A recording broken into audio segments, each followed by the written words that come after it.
Welcome back to Dungeons and Drama Nerds, a podcast where we explore the intersection between theater and tabletop role-playing games. I'm Nick Orvis, here with Todd. Hello. And Percy. Hi. As well as a guest whom some of you may recognize as the player of AZ Honey from our ongoing campaign of Apocalypse World, Ella Mock. Hi, y'all.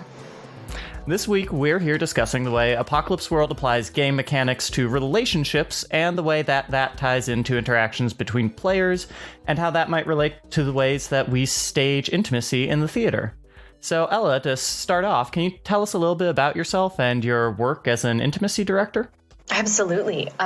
So where do I start? Okay, so first and foremost, I started as an actor, and I had a lot of awful experiences as a high school theater person who thought that I had to go like above and beyond to get everything done, which I think a lot of high school theater people can relate to. A few years ago, I started working with this really awesome organization called Speak About It, which does consent and sex education for high schools and colleges across the country. And we use a lot of different theater tools to make that happen. And around the same time, I realized that like intimacy choreography / coordination / direction is a thing that exists. And I was like, oh, this is literally my dream job. Combining consent education with theater making to build these like beautiful, braver spaces. So I will say that I'm pretty new. I don't know everything there is to know. And I'm really excited to be currently learning from the folks at Theatrical Intimacy Education with Chelsea Pace and Laura Record. They are really, really rad folks. They're doing a lot of great stuff in the field and in training in this really weird time. So if anybody else is interested, I'll just start off by saying go see what workshops they have available. There might still be a few left. Great. Yeah, intimacy direction is, I feel like, a really new field. I only heard of it, I think, maybe 5 or 6 years ago at the most, and it feels like there's just been a groundswell of kind of interest and desire to have that in the theater, which is all to the good. But for people who aren't as familiar with it, can you tell us some of the kind of core beliefs or values that inform your work in intimacy direction? Sure. So one of the folks at TIE, Laura, talks about building boundaries for boundless creativity. We ask people to come into the theater and get uncomfortable. And so I don't think that there's any situation where we're not asking actors to also get uncomfortable, but it's important to delineate what's comfort and what's safety. There may be a place where an actor can get to where they feel uncomfortable or like icky, because there are a lot of icky characters in theater and there are a lot of icky situations, and like that's okay. There's nothing inherently wrong with that. But we should not be asking actors to go to unsafe places. At the very least, we should not be asking actors to go to unsafe places without support and without exit strategies, which is what a lot of Western theater has asked actors to do for so long, especially with like the common like industrial understanding of what directors are supposed to be and what direction is supposed to be as just like command received. There's no room for consent in there. And so I do think that like intimacy direction has really rose up as we're coming to this reckoning, where theater as an industry fits within the larger like Me Too movement and our reckonings with rape culture, our reckonings with consent culture. It really folds in a lot of lessons that we're learning from communities who have already started doing this work and been doing this like consent building work for a long time. And we're trying to make it available to like the wider world of secular theater. Yeah. Skipping ahead slightly, Ella, I just want to ask, when we talk about intimacy direction, how do you define intimacy in your work? What is not intimacy? I truly think this. I truly think like just like in real life, like anything can be intimate. Like you can see someone from across the room and that can be a moment of intimacy. There doesn't have to be touch. Also, intimacy isn't always partnered. like solo intimacy is a very real thing, and like that may be something that someone like needs a hand with on stage, especially if there's like a specific aesthetic that's like involved in a show, or if there's a like anything specific, any like specific blocks within an actor, like beyond therapy. Like we should all be in therapy, and if that's the thing that's like you need to get through blocks as an artist, like don't rely on an intimacy director for that. Okay, but like to actually try and answer your question, I think it's any meaningful connection with another person, oneself, an object. Like there are a lot of different ways to practice intimacy. And that's not to say that like any moment of gravitas needs an intimacy choreographer or an intimacy director, but like it's worth holding it as intimacy because intimacy is a choice. It's an interesting choice on stage. It's an interesting fuel for an actor. And so at the very least, it should be recognized as like, ooh, like we're choosing intimacy here. What would you say the purpose of intimacy choreography in theater is in like a practical sense? And what does that look like in an ideal rehearsal setting in practice? Mm-hmm. Okay, so like what is the purpose and what can it look like? Yes. I think that the base purpose is to like make good art. You know, like we can't make good art if we're not safe. I know, like if I'm watching a play and somebody does some fight choreography that I'm like, oh, that has not been rehearsed well enough, I'm like out. My mind is like on the actor's safety. I'm not in the world of the show anymore. I'm no longer worried about the character. I'm totally worried about like the real life body on stage. And so as like, you know, hopefully more and more people who come to the theater are becoming more and more aware of like what harm can look like, and being more and more aware of that, like we should care about people being harmed. We want to make sure that these moments of intimacy or these moments of harm, these moments of assault, these moments of violence are done in a way that's safe, that makes good art, and is actually sustainable for an actor to repeat night after night. A lot of the tenets are very, very similar to fight choreography, are very, very similar to like any other safety measure on stage. And it's interesting that intimacy choreography is placed in such a separate column.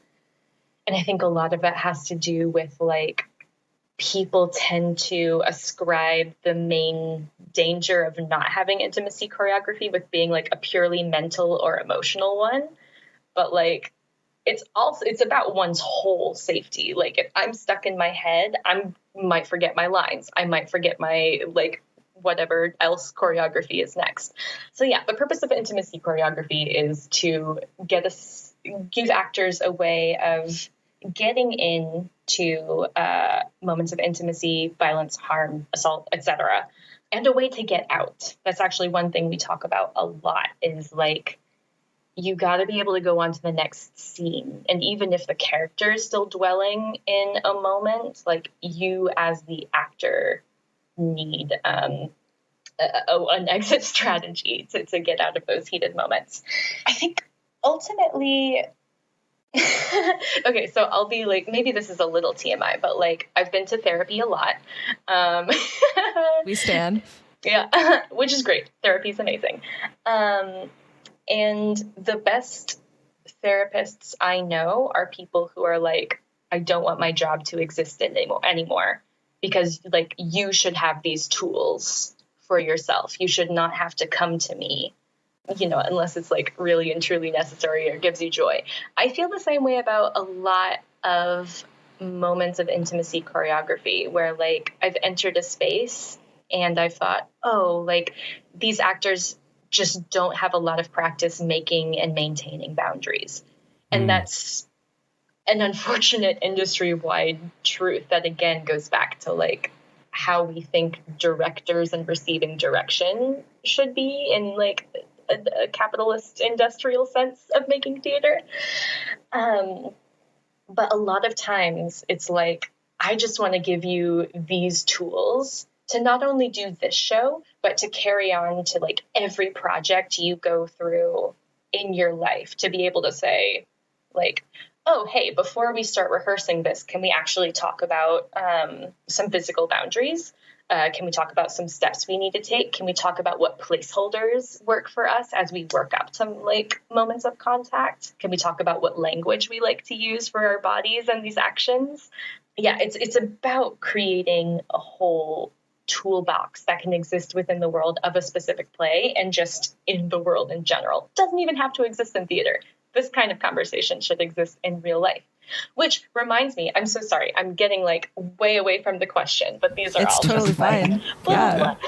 blah, blah. Ironically, or maybe not ironically, a lot of the same tenets of intimacy choreography exist in like BDSM and kink communities, where it's about the way we get to a dangerous place is by making sure we're all actually safe. And those dangerous places are so interesting to see on stage, and they're exhilarating to see and exhilarating to be a part of. But we can't get dangerous or vulnerable unless we have that like initial foundation of a consent-based culture. Okay, so going back to what that can look like in rehearsals, I and others have been called in at a varying number of moments within a show. Maybe a director or choreographer, whoever's involved in the first place, was like, I'm not touching this. I don't like, we are going to call in an intimacy choreographer because it's the thing to do, because it's the industry thing to do. And that can be anything from like, there's just one kiss, but I don't want to touch it. And it's like, okay, great, cool. We'll work on that one kiss. It could be that someone has already choreographed a moment and it's just like not working. There's no actual chemistry between the actors and there's no actual spark within the moment. And they're like, oh, did we do this wrong? It could be that an actor is like, I need someone in here. This is not working for me, or I don't think it's going to work for me unless there's someone in here advocating specifically. It could be a stage manager who's just like an awesome bystander, is like, something here's not right. We should have an extra person in here.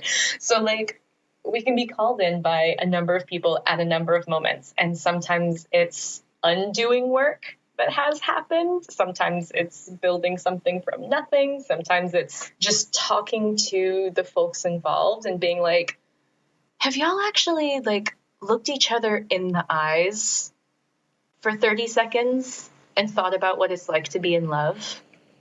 Like, have y'all actually like done this groundwork of connection building or of safety building? Are there any kind of tools that people can employ if, say, they're theater artists or theater practitioners who don't have access to a lot of resources and might not be able to, hire an intimacy director just to make their spaces safer? Mm-hmm, absolutely. So there are a number of different things. As long as we're thinking about who's in the room, we should absolutely be thinking about what identities are present. If there's like a white director working with Black actors, Indigenous actors, actors of color, like, and they're like maybe the only people of color are those actors, like there should be other folks of color in the room whose identities actually match the folks on stage or like match the identities of the story that's being told. So that's like, that can have to do with intimacy, and that can just be about like safety in general.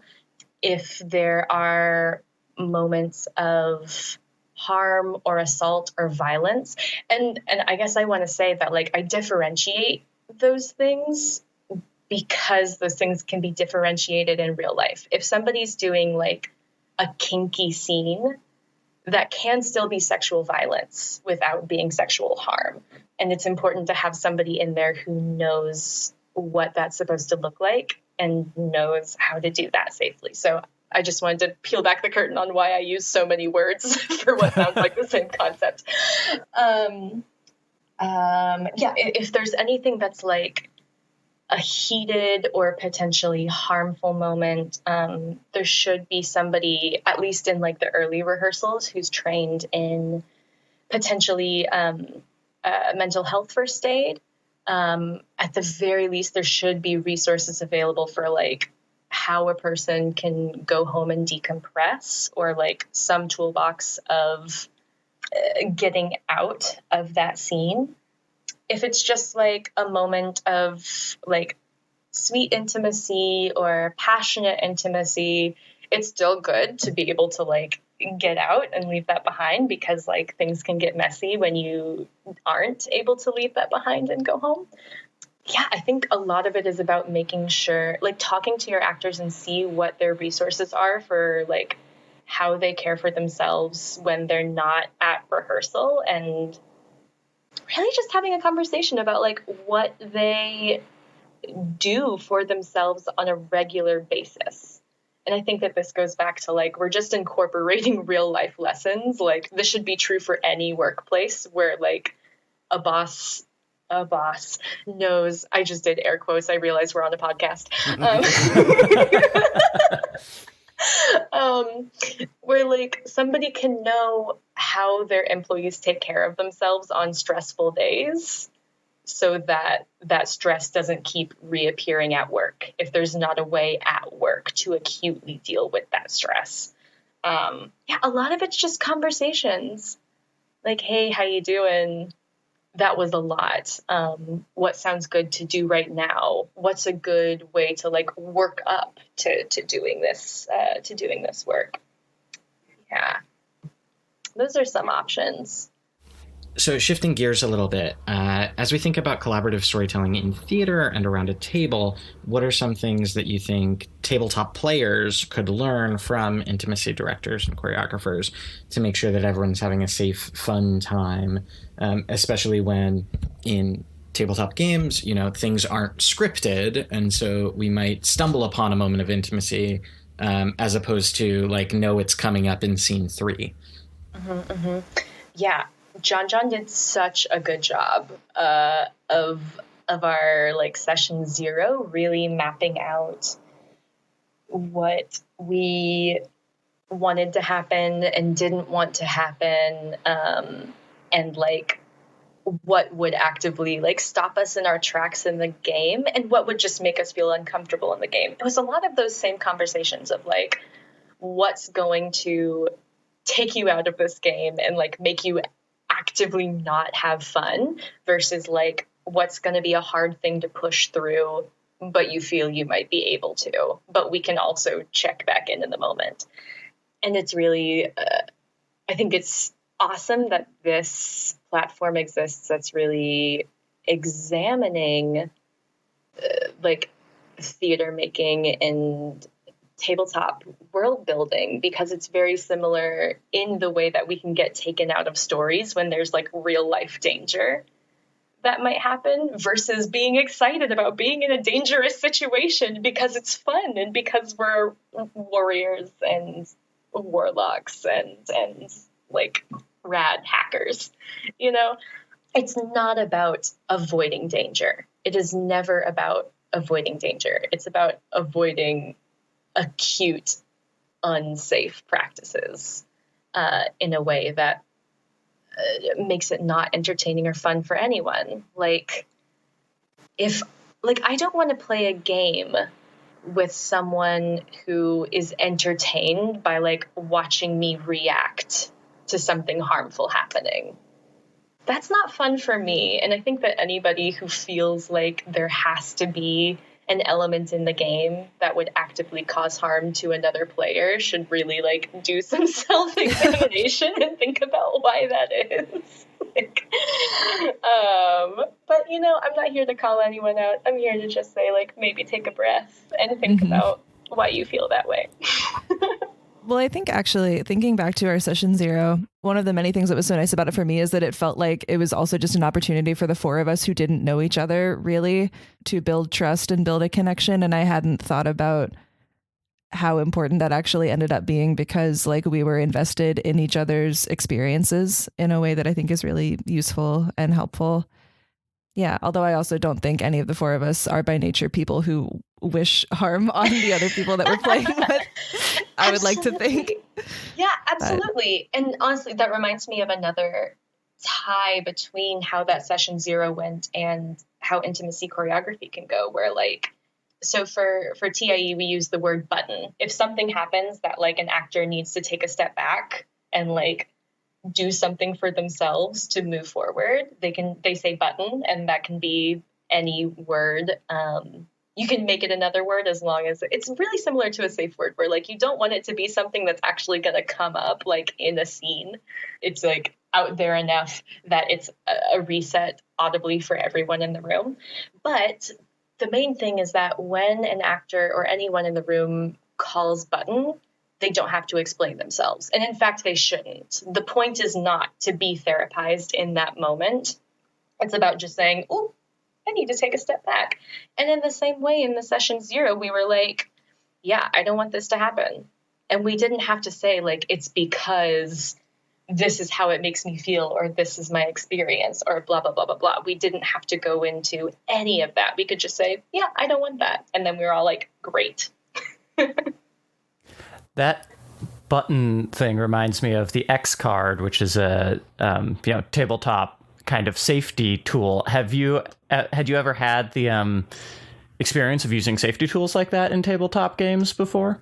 Never in my life. This was such a unique experience. Yeah, no, I feel like I've always been told like, this is immersive, stay in it, and like, people who walk away from a game frustrated are just like butthurt because the game's not going the way they want, and like, I remember joking in session 0 that like I only ever play characters who smash things because I didn't feel good at role playing, and I didn't feel like I was good at staying in character.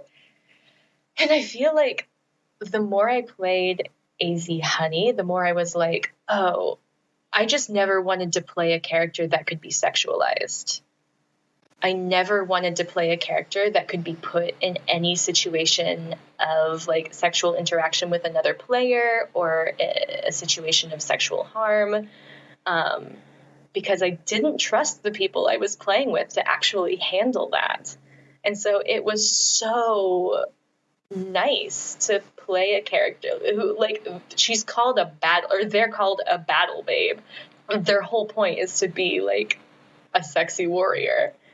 And that felt so good to know that I could be that because it was safe to be that. And I hope everybody gets that opportunity because it was so nice.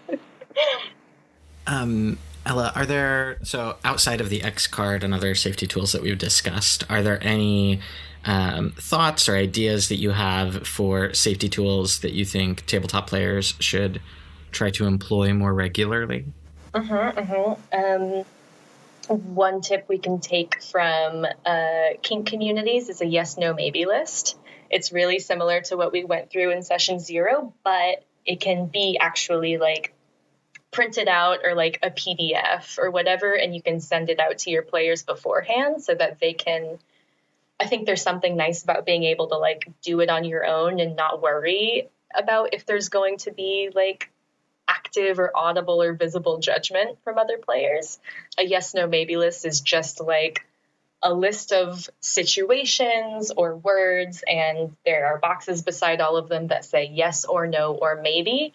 And on a lot of them, there's an opportunity to elaborate on that maybe, but it's also just a cue that like, if it has to come up in a storyline, just like check in with me before the session and make sure I'm like in a place to handle that. And no is a never, and yes is a sure, let's go for it. And a lot of the good ones I've seen also leave some blank space at the end for folks to fill in their own ideas. I think the concept of a button is really great, and like, again, use macaroni, use feather, use like whatever noun or word works for you. Something that has those plosives and something that is like 2-syllable works really well because it like halts the scene audibly. Also, like, we can normalize fantasy worlds where characters ask each other for consent. Can we? We can. Yes. Like we. Yes. Yes, we can.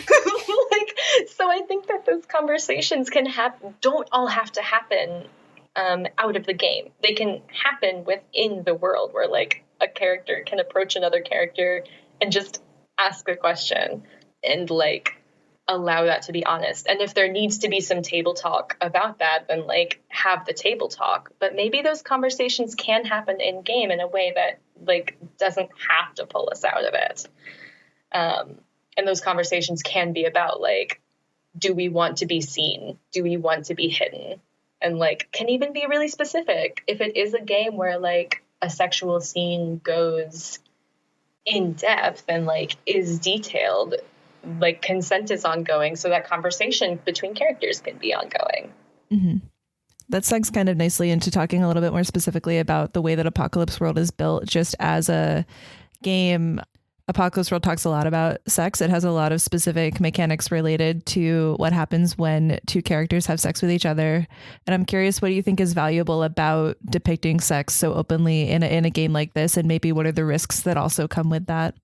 Mm-hmm. So I think Apocalypse World makes I guess I keep just thinking of like the Janelle Monáe song Screwed, where she's like, sex is just power, except power, that's just sex. And like it's just that. I think Apocalypse World really makes it about having power over someone, which I think was sad for me because this is such a harsh world that we could have seen.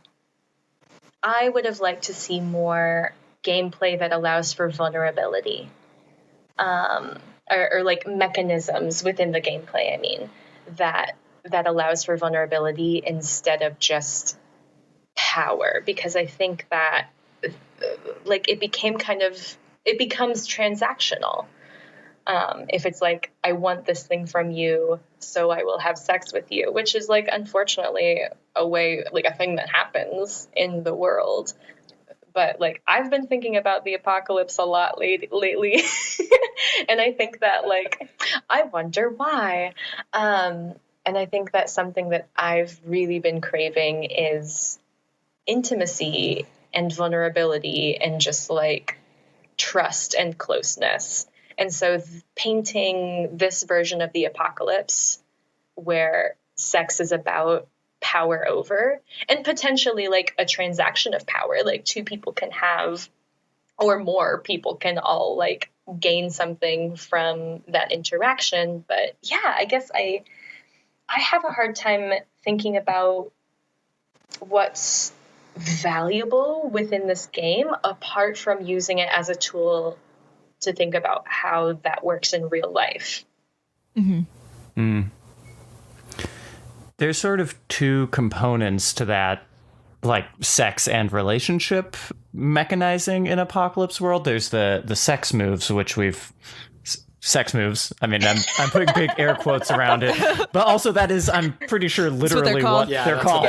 Yeah. So I don't know why I'm putting air quotes around it. There are the sex moves, and then there's the hicks, the HX stat, which measures the relationship between two player characters. And I was curious, what impact do you think the sort of more relational side of that, the hicks, has on gameplay? Mm-hmm, mm-hmm. So I felt a couple ways about it, because the hicks wasn't always perfectly scaled with advantage. Sometimes it's like the more hicks you have with someone, the more of a disadvantage you're at in your relationship. And so, and like a lot of that had to do with the class of the character that you're playing. And so I thought that was a really interesting challenge and really offered me an opportunity to like get into the psychology of my character and think like, oh, why does this amount of trust make this interaction more difficult? Or like, why is it easier to have this interaction if I don't know this person very well? I have similar conversations with young people all the time about bystander intervention, where there's a lot of disagreement about like, is it easier to approach someone I know or I don't know if it looks like they're harming or being harmed? The answer varies so widely, and that has so much to do with like, yeah, what a person's life and experiences and identity has been before that point. So I thought the Hicks was a really interesting curveball.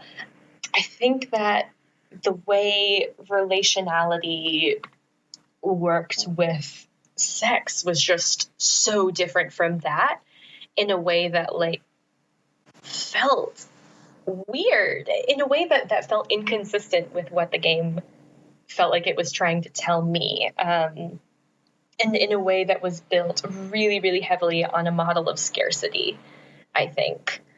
Which, like, yeah, we're already in the apocalypse. We already know that, like, everything is scarce. Do we really have to be, like, also your trust is, you can, like, capitalize upon trust. And it's a resource that can be traded. I don't know. I really wish that there was, in this world where we can connect to like a great big ether of experience, I wish that there was more of a mechanic, whether it has to do with sex or not, that could dive into a less commodified idea of relationality.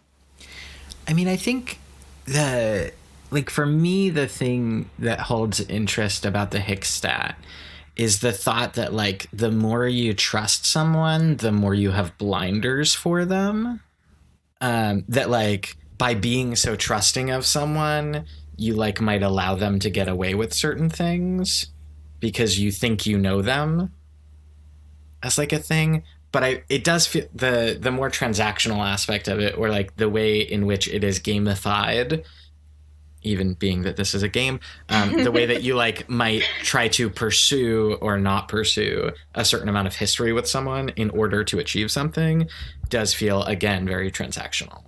Yeah, and I think that if one was to look for another game that deals with relationality really beautifully, I would look to Night Witches.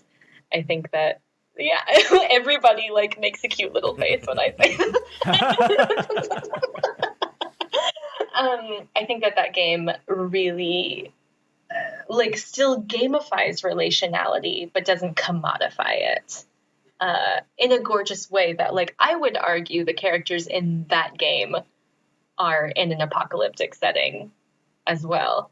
What I think is interesting, thinking just to, like, the way that our specific group of people played this game, though, is, like, sex happened. We didn't worry about because I think Vance's sex move is literally transactional in that you give them money like when that happens, which is, you know, like totally cool and fine, but also incredibly. But I think what's interesting is we never really, like, I don't think we ever rolled using the Hicks stat, but it was a really useful tool for us to figure out among ourselves what we knew about each other and get information about the nature of those relationships, which ended up being really useful and important as we were playing. So I thought that was cool, having a framework already built in where we could figure out, like, yeah, how well do these two people know each other? Is this the person I'm going to ask to take me to the airport, or like whatever? I really felt like I'm trying to remember when I actually used Hicks or when I used my power. I felt like most often the times when I was rolling against another person was when I knew they were lying to me. It was just like, yeah, exactly. I mean, I think Apocalypse World is so much about information gathering more than anything else, which makes it sound like a lot less fun than it was. But it's like, yeah, it's so much about just like, what information do I have, which is interesting because we were playing in a specific like story where information was currency, and everybody was just trying to find out what was going on.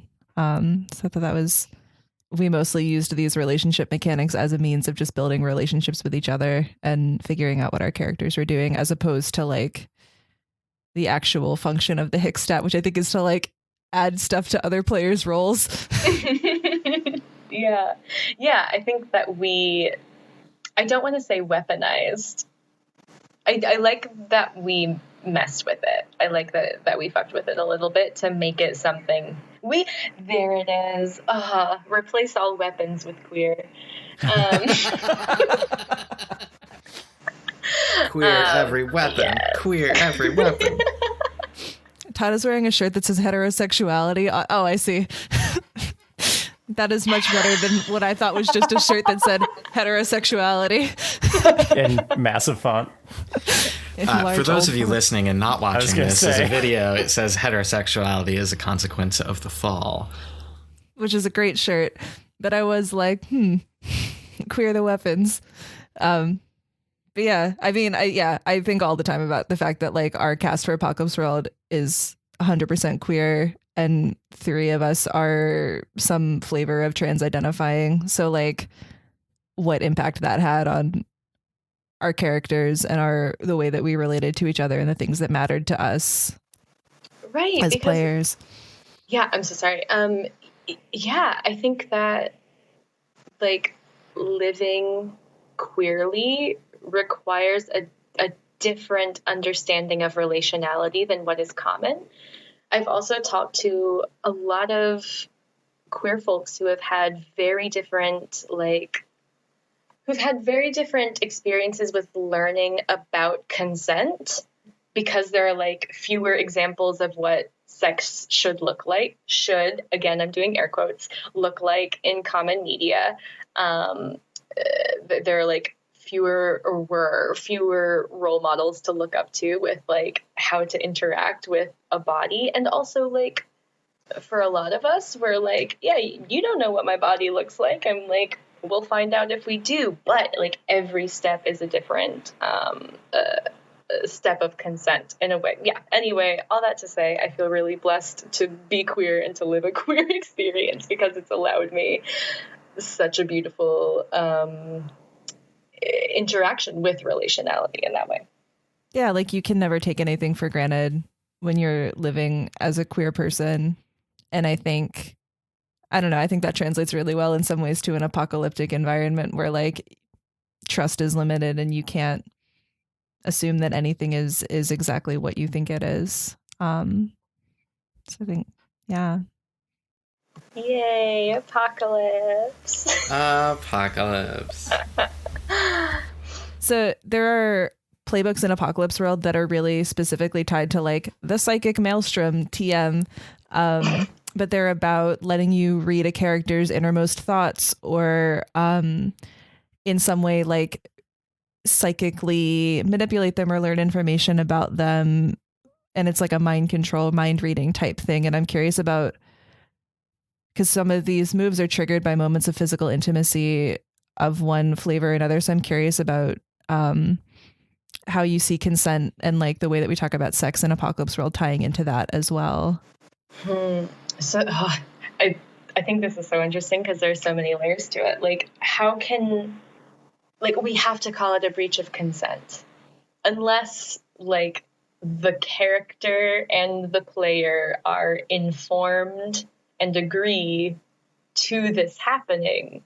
It's a breach of consent on like one level or another, right? And I think that this is something interesting, like differentiating player consent and character consent in the same way that we can differentiate actor consent and character consent.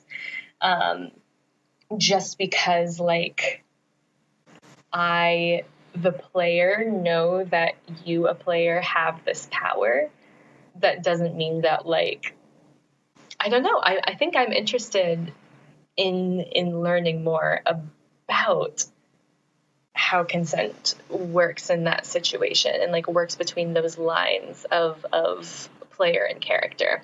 I finally started watching the Umbrella Academy, which like, thank goodness.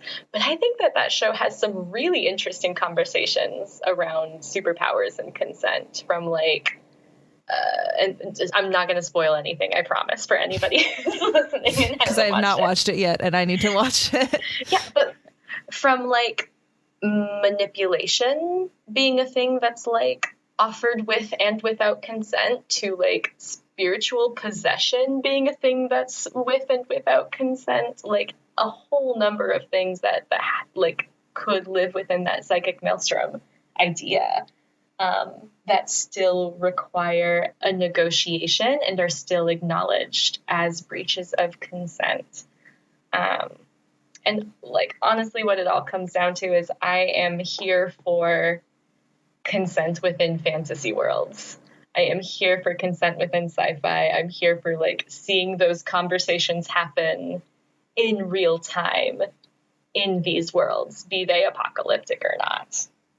That reminds me of this is a little bit of a tangent, I guess. But D&D released in Wizard of the Coast released an Unearthed Arcana love domain for clerics that got, it was like, bad. It was so bad. It was just a lot of like charm spells and like ways that you can like get someone to like you even if they don't like you. And it was just like, it was a lot about control, and it was a lot about like magical manipulation. And like, I think my point is, I think the tabletop game community as a whole, but especially like bigger titles like Apocalypse World and D&D, don't understand how to incorporate consent meaningfully into gameplay.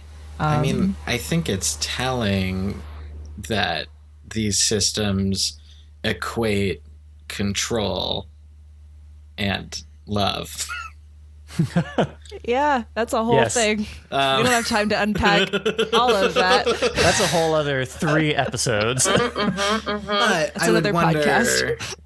Like, and I haven't played these games, but I know that there's I think it's called like Starcrossed or something like that, and it involves the Jenga tile system, and it's about like dating and relationships.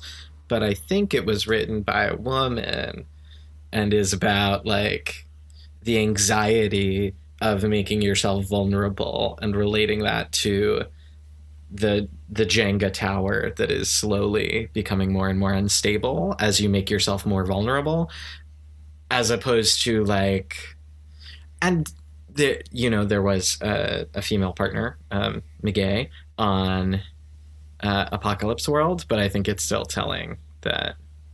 Yeah. I mean, this is a very masculine, like a masculine coded idea. World. Like, yeah. Yeah, I think that's what you said about power equaling love and like this idea of charming and consent. Just to like bring it back to theater for a hot second, one of the first situations I was in where like I really consciously realized that I wanted an intimacy choreographer was doing Richard III, and I was playing Lady Anne. And the person who was my Richard is like one of the sweetest men I have ever met in my life. Like, just really a teddy bear of a human being. But every time we did that funeral procession scene where they like come upon each other and they have their whole sparring match, and at the end it seems like Anne consents to wear his ring and walks away, and he has this whole, what was it, like, was ever woman in this way wooed, was ever woman in this way won. I have argued with so many like Shakespeare scholars who are like, oh yeah, that means it was consensual because she's wearing his ring. It's like, no, like, you have to understand the power that's at play there. B, the like fear that's at play there. The like, there's so many things, and I would argue like a type of charm. Like, it really seems like witchcraft, and maybe it says that at some point in the text, like how much his charm behaves like magic, behaves like a spell. But I was doing this work with this really lovely man, and after like a week of rehearsals, he came and sat next to me and was like, hey, I just wanted to check in. Am I doing something wrong? And I was like, no, why? What's going on? He's like, every time we finish the scene, you stand as far away from me as possible in the room. And like, when I try to move toward you, you move away. So I wanted to make sure that like you weren't avoiding me or I hadn't like done something to hurt you or crossed any lines. I didn't realize. I had no idea that my body, like after I left the stage, was like, I can't be near this man. And I felt so sad because he was my friend. And I realized like, oh, I actually need a way for like Ella to get out of the scene. So then we decided that every time we did that funeral procession scene, we'd wait like 2 minutes, find each other and hug. And it was really lovely. And like, it didn't affect how the show went. It didn't affect the stakes. And it was an opportunity for us to become safe. And also acknowledge that like what happened on stage was not like consensual for the characters, but it could remain consensual for us, the actors, in a way that made the show sustainable and made that action sustainable. What a miracle just having a conversation about something is. It's all it solves takes. So many problems. It's all it takes. I mean, yeah, I guess like objectively, you know, maybe it seems excessive that we spent literally over an hour talking about like everything from are you cool with other people drinking while we play up to like, you know, what are your boundaries and what do you not want to come up? But like it was super necessary, important work. Absolutely. Yeah, I'm so grateful for that experience. And we'll also drop in the episode notes a link to the tabletop role-playing game safety toolkit, which was compiled by Kiana Shaw, because that's a great resource that includes a lot of those tools that JonJon was using to make your game safe and consensual for everyone at home. Yeah. Ella, do you have any closing thoughts or things that you would like our audience to take away into their theater, their very safe pandemic virtual theater escapades or their tabletop games? It's always going to be more awkward if you don't have a conversation than the conversation would actually be. I didn't phrase that very well. Not having the conversation is always going to be more awkward than you think the conversation is going to be. Absolutely. Well, thank you so much for talking with us, Ella. Yeah, thank you for having me. Is there anywhere that we should direct people to find you or find your work online or anything? Yeah, feel free. Gosh, I'm like really not professional right now, y'all. It's also fine if the answer is no. That's 100% fine, and we'll just cut me asking this question.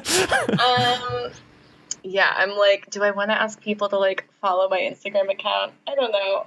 Maybe just go like and check out Theatrical Intimacy Education and learn some things for yourself, whether you want to be a choreographer, whether you want to be a director. They're just great tools to have in your toolbox for whatever you're doing in the theater.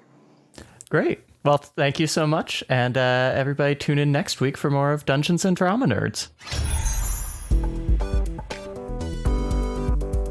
Dungeons and Drama Nerds is produced by Todd Backus, Percy Hornak, and Nick Orvis, and is mixed and edited by Anthony Sertel Dean. Find us on Facebook, Twitter, and Instagram at DN Drama Nerds. Check out cast bios on our website, dungeonsanddramanerds.com, and tune in next week for another episode of Dungeons and Drama Nerds.